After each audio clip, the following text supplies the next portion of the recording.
Hey guys, in today's tutorial I will be going over how to create a flat mold.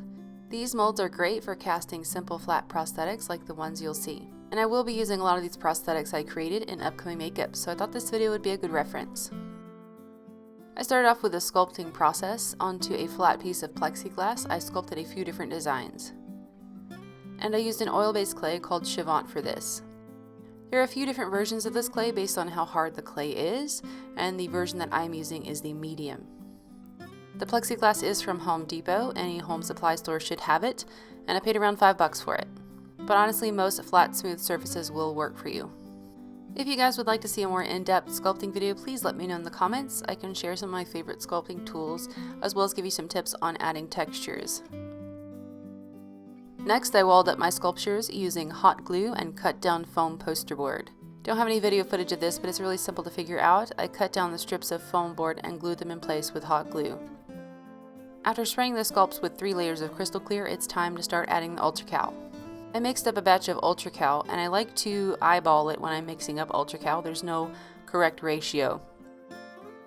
What you do is you fill a bucket with a little bit of water and then sprinkle the Ultracal in until it starts absorbing the water. And when you've added enough Ultracal, the top of it will look like a dried riverbed.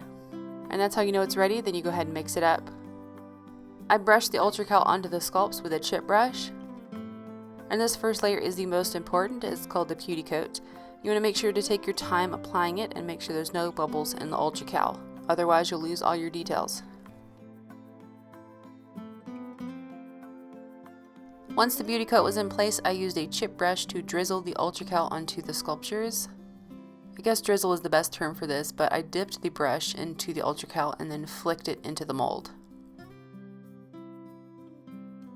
Then when there was a buildup of Ultracal in the mold, I picked up the edge of the plexiglass and let it fall back onto the table. This drying process is going to help release the air pockets trapped around the sculptures. I kept drizzling more Ultracal into the mold to build up the thickness, and I also kept releasing the bubbles by dropping the mold onto the table.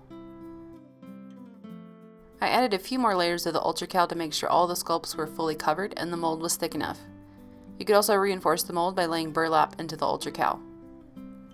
This is especially important if you're going to be baking your molds. The Ultracal will level out, and it typically takes about 30 minutes to set. So once it's fully set, you're ready to pop the mold off the plexiglass and start cleaning out the clay. I like to pop the mold when it's a little bit warm. That makes removing the clay a little bit easier. And to remove the clay, I used wood tongue depressors. Don't use metal objects because it will scrape your mold and ruin your details. I do want to mention that you can make these molds with a number of materials, from silicone to Ultracal 30, and even plaster that you can find at your local craft store.